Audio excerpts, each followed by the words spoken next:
전미 예수님. 네, 오늘은 부활 제2주일, 곧 하느님 자비주일입니다. 성 요한 바오로 2세 교황님은 대희년인 2000년 부활 제2주일에 예수님께서 하느님의 자비에 대한 신심을 알려주신 폴란드 출신의 파우스티나 수녀님을 성인 품에 올리셨습니다.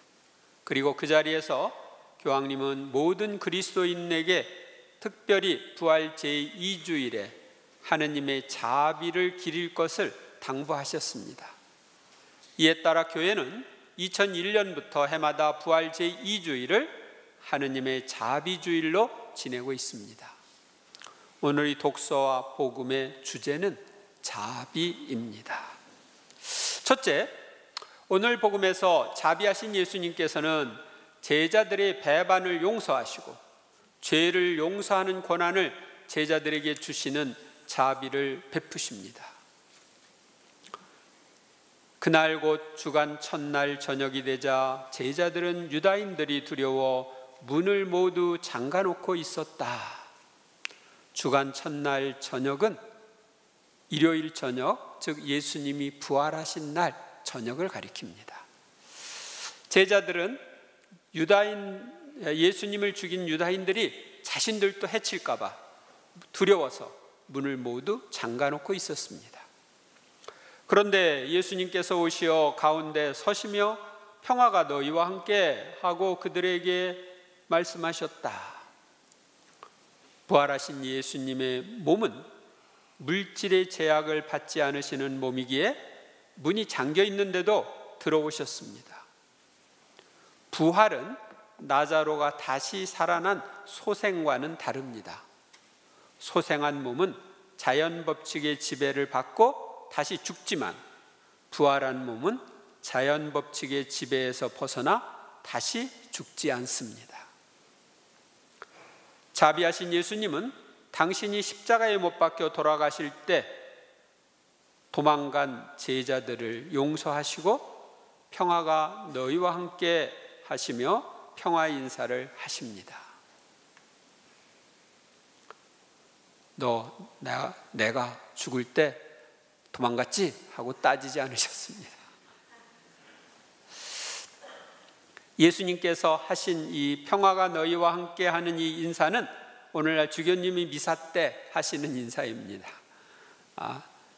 주교님은 주님께서 여러분과 함께 하는 이 말은 사제가 하는 거고, 그 다음 평화가 너희와 함께 하는 것은 주교님이 하는 것임을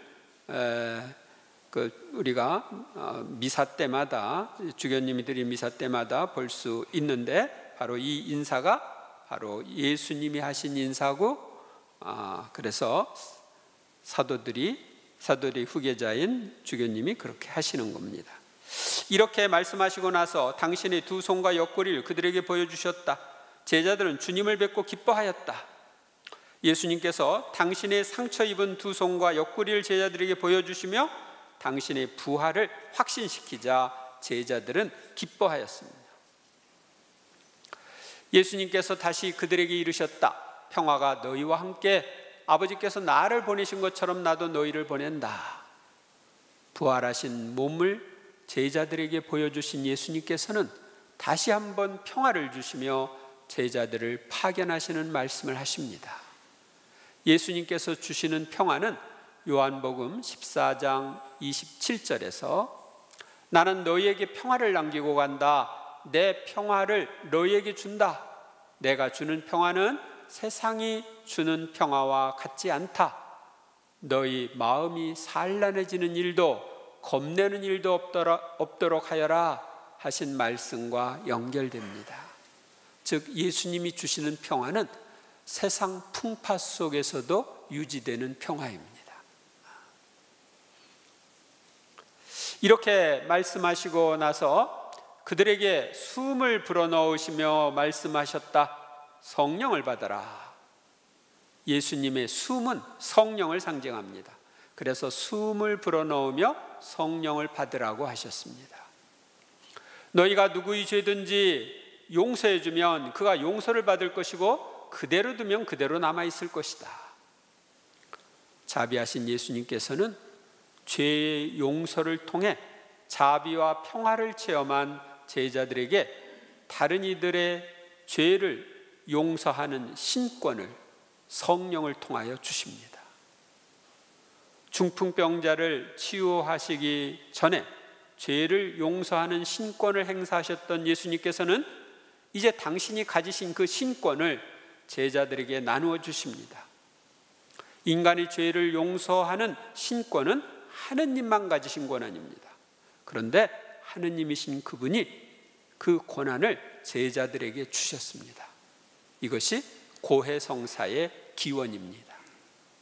그래서 예수님께서 직접 세우신 천주교회는 고해성사가 있지만 사람들이 500년 전부터 설립하기 시작한 개신교회는 고해성사가 없습니다. 그들은 이런 신권을 받지 못했으니까요. 우리는 고해성사를 통하여 죄를 용서하시는 하느님의 자비와 평화를 체험하고 있습니다. 둘째, 자비하신 예수님께서는 부활을 목격한 제자들의 말을 믿지 않는 토마스를 위하여 다시 나타나심으로써 당신의 자비를 드러내십니다. 12 제자 가운데 하나로서 쌍둥이라고 불리는 토마스는 예수님께서 오셨을 때 그들과 함께 있지 않았다. 이 쌍둥이 토마스는 이난성 쌍둥이로 토마스가 오빠가 되고 바로 뒤에 태어난 여동생이 있었습니다. 그래서 쌍둥이라고 이렇게 불렸어요. 그래서 다른 제자들이 그에게 우리는 주님을 배웠어 하고 말하였다. 그러나 토마스는 그들에게 나는 그분의 손에 있는 못자국을 직접 보고 그 못자국에 내 손가락을 넣어보고 또 그분 옆구리에 내 손을 넣어보지 않고는 결코 믿지 못하겠소 하고 말하였다. 보지 않고는 믿지 못하겠다는 토마스는 의심 많은 사람의 대명사처럼 불립니다. 그래서 의심 많은 사람은 토마스 같다고 말합니다. 여들의 뒤에 이 제자들이 다시 집에 모여 있었는데 토마스는 그들과 함께 있었다. 이 여들의 뒤라고 그러면은 오늘 가리키는 거예요. 부활 제2주일 오늘. 문이 다 잠겨 있었는데도 예수님께서 오시어 가운데 서시며 평화가 너희와 함께하고 말씀하셨다. 그러고 나서 토마스에게 이르셨다. 내 손가락을 여기 대보고 내 손을 보아라. 내 손을 뻗어 내 옆구리에 넣어 보아라. 그리고 의심을 버리고 믿어라. 예수님이 이렇게 말씀하셨을 때 토마스가 선뜻 손가락을 갖다 탁 넣어 봤을까요? 이 마리아 발도르다가 쓴 책이 있는데 예수님의 생애를 환시를 보고 쓴 그리스도의 시라고 하는 책에 보면은 이런 내용이 나옵니다. 토마스가 망설이자 손을 이리 다오 하고 예수님께서 지극히 상냥하게 말씀하신다. 그러면서 사도의 오른손을 잡고 검지를 붙들어 오른손에 이 검지를 붙들어 당신의 왼손에 찢어진 곳으로 가져가서 손바닥이 뚫렸다는 것을 느끼게 하시려고 그 손가락을 깊숙이 들여보내신다. 그러니까 예수님 손바닥에 손가락을 이렇게 예수님이 들여보내도록 손을 잡아다 그렇게 했었어요. 그리고 이제 그 뒤에 또 나오는 게 뭐냐면 또 손을 예수님 옆구리로 데리고 가서 그래서 넣어서 옆구리가 뚫려 있는 것을 느끼게 하십니다. 예수님의 손과 옆구리에 넣었던 이 토마스의 오른손 손가락, 이 두 번째 손가락, 이 검지가 지금까지 있는데 어디 있을까요? 이 로마에 가면은 예루살렘의 십자가 대성당이 있습니다. 거기에 보관되어 있습니다. 아마 이번에 성지순례 가는 사람들 혹시 볼 수 있을지 모르겠네요. 손가락이 있어요. 토마스가 예수님께 대답하였다. 저의 주님, 저의 하느님. 그러자 예수님께서 토마스에게 말씀하셨다. 너는 나를 보고서야 믿느냐? 보지 않고도 믿는 사람은 행복하다. 예수님께서는 토마스에게 나타나시어 부활에 대한 의심을 벗어나게 하는 자비를 베푸셨습니다.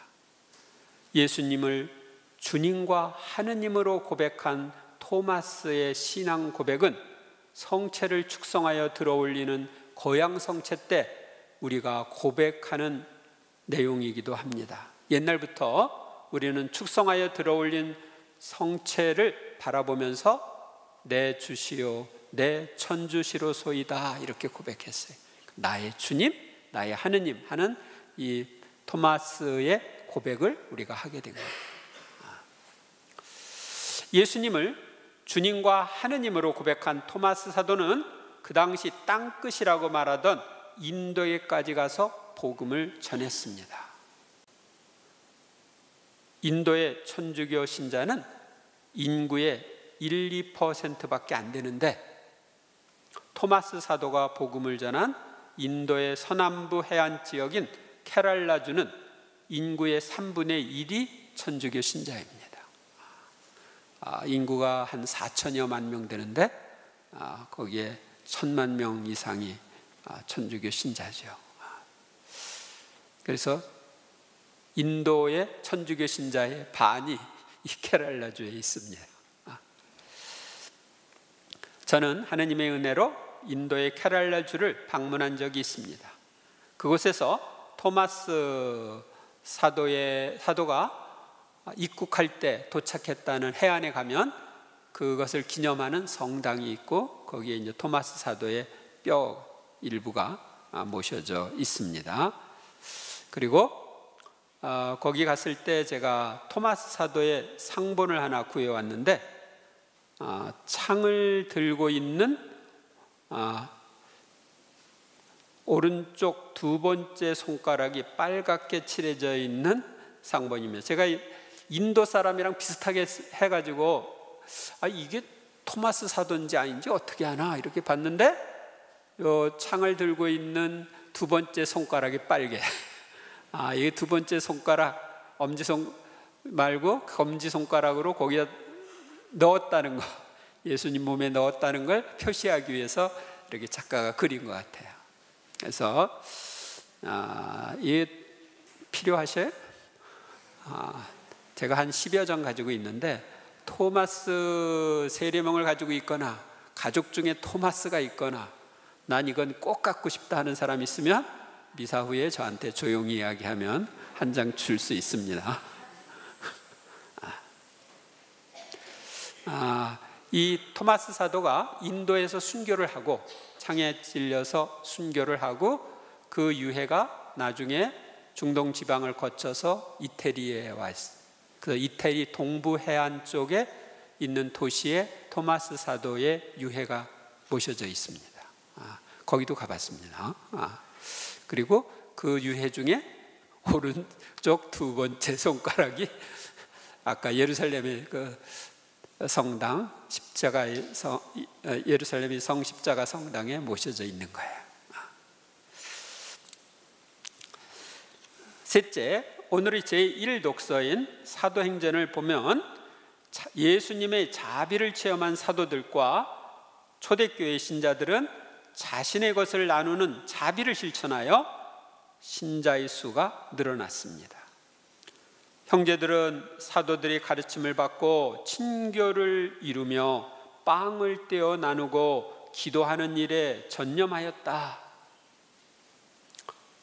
예수님을 구세주로 받아들인 사람들은 사도들의 가르침을 받고 친교를 나눕니다. 빵을 떼어 나눈다는 것은 또 성체성사를 거행하는 걸 의미합니다. 초기교회 신자들은 형식적으로 기도하는 현재의 신자들과 달리 오늘 성경에 보면 기도에 전념하였다, 진심으로 기도한 거예요. 신자들은 모두 함께 지내며 모든 것을 공동으로 소유하였다. 그리고 재산과 재물을 팔아 모든 사람에게 저마다 필요한 대로 나누어 주곤 하였다.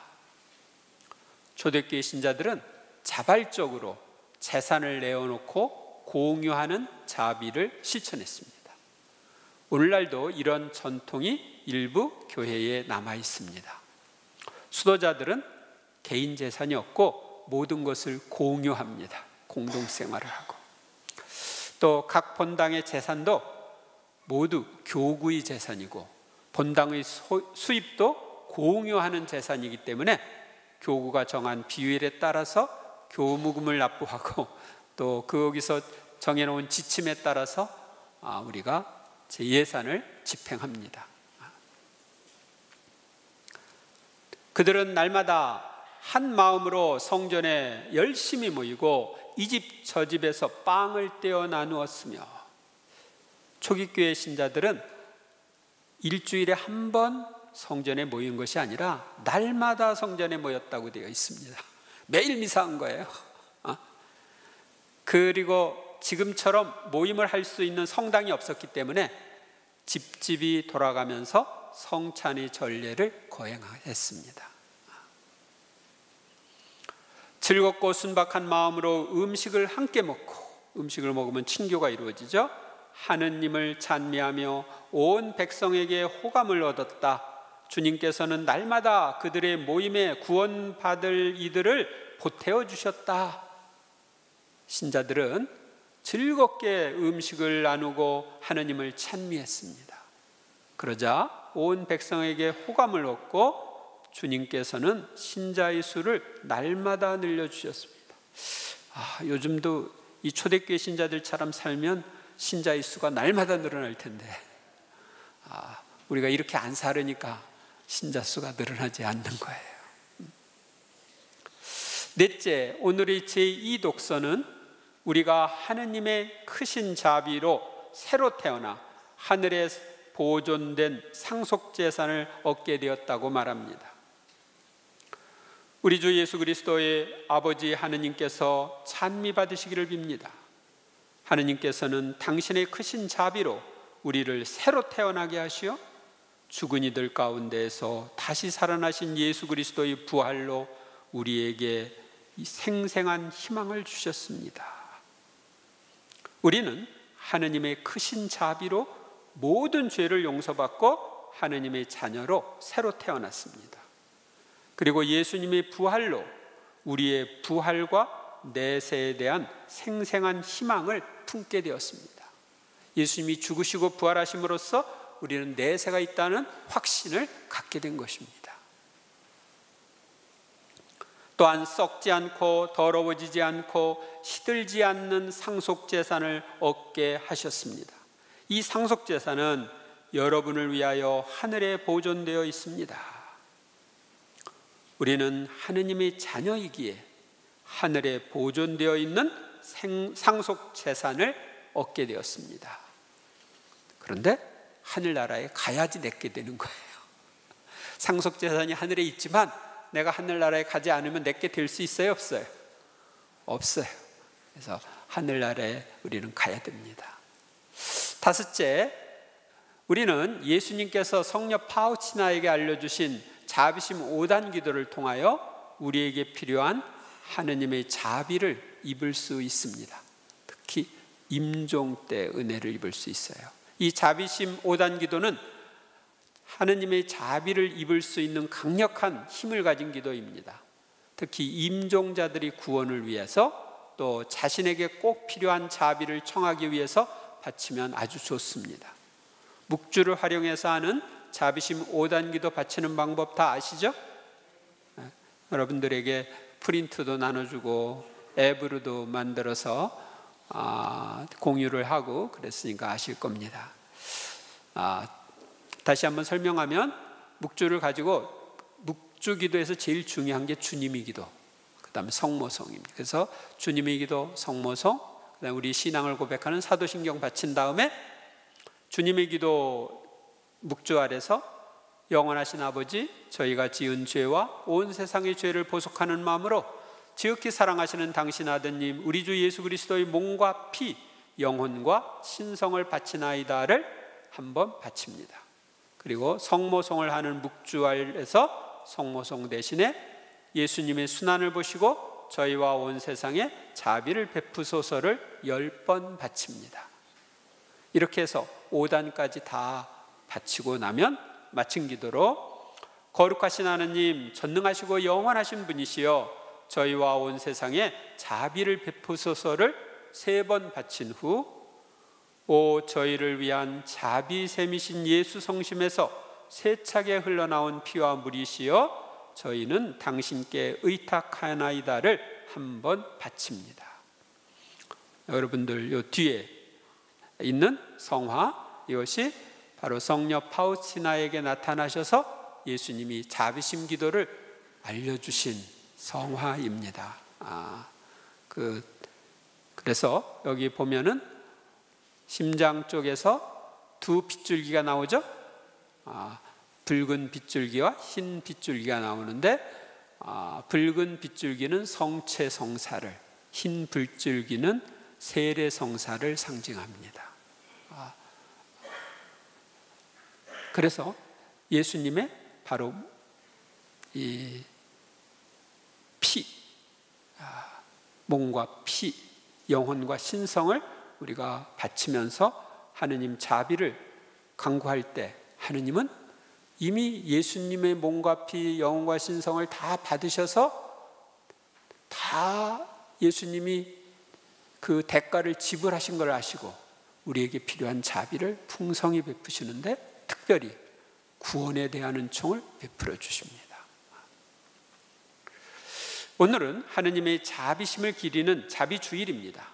자비하신 예수님께서는 제자들의 배반을 용서하시고 평화를 주셨습니다. 그리고 당신의 자비와 평화를 체험한 제자들에게 다른 이의 죄를 용서하는 신권을 주시면서 고해성사를 세우셨습니다. 우리는 고해성사를 통하여 무수한 죄를 용서받고 평화를 회복하며 하느님의 자비를 체험하고 있습니다. 여러분들이 고해성사를 받기 전에 마음이 좀 보채고 찜찜하고 불안하고 그랬는데 성사를 받고 나면 어때요? 그런 것이 없어지죠. 마음이 평화롭고 시원하고 기쁨이 회복됩니다. 그건 고해성사 때 부활하신 예수님이 사제와 함께 계시면서 우리의 죄를 없애주시기 때문에 그런 효과가 있는 거예요. 그래서 우리는 성사를 통해서도 부활하신 예수님을 만나는 것입니다. 하느님의 자비를 체험한 초대교회 신자들은 자신의 것을 나누는 자비를 실천했습니다. 우리도 우리의 재물, 시간, 재능 등을 나누고 이웃의 잘못을 용서하는 자비를 실천할 수 있습니다. 하느님의 크신 자비로 세례성사를 통하여 하느님의 자녀로 새로 태어난 우리에게는 하늘의 상속재산이 마련되어 있습니다. 여러분들 하늘에 마련되어 있는 상속재산을 많이 받고 싶어요? 조금 받고 싶어요? 진짜요? 그럼 많이 받으려면 어떻게 해야 될까? 얼마나 많은 상속재산을 받느냐 하는 것은 우리가 얼마나 자비로운 생활을 하느냐에 달려 있습니다. 주어라 그러면 너희도 받을 것이다 그러셨죠?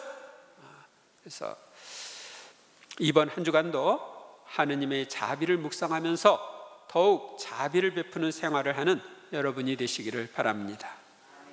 감사합니다.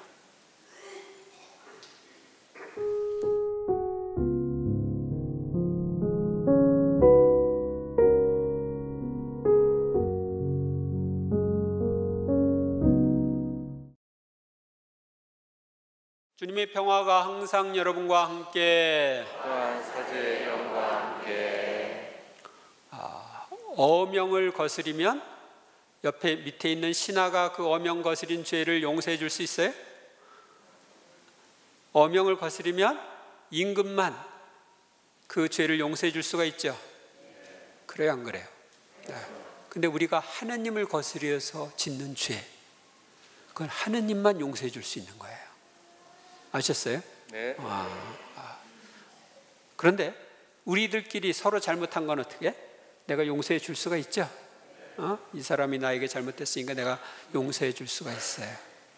그러니까 하느님을 거스려서 우리가 짓는 죄는 성경에 보면 10,000달란트를 빚진 사람, 그 사람과 같은 우리가 죄를 지은 거예요. 그러니까 근데 10,000달란트를 탕감받고 나서 나중에 100데나리온밖에 빚 안 진 사람 동료를 그 자비롭게 대하지 않음으로써, 그를 감옥에 가두고 돈을 다 받아냄으로써 이제 10,000달란트 빚졌던 거 탕감받았던 사람이 다시 임금에게 불려가 가지고 다 토해내야 되는 그런 상황이 성경에 나오죠. 그래서 여러분들이 그렇게 많이 탕감을 받았기 때문에 엄청난 죄, 임금을 거스르는 죄보다 더 큰 죄, 하느님을 거스르는 죄를 다 용서받았기 때문에 나는 사소한 잘못들이 이유되게 했을 때 다 용서해 줘야 돼. 그 자비를 베풀어야 돼요. 아셨습니까?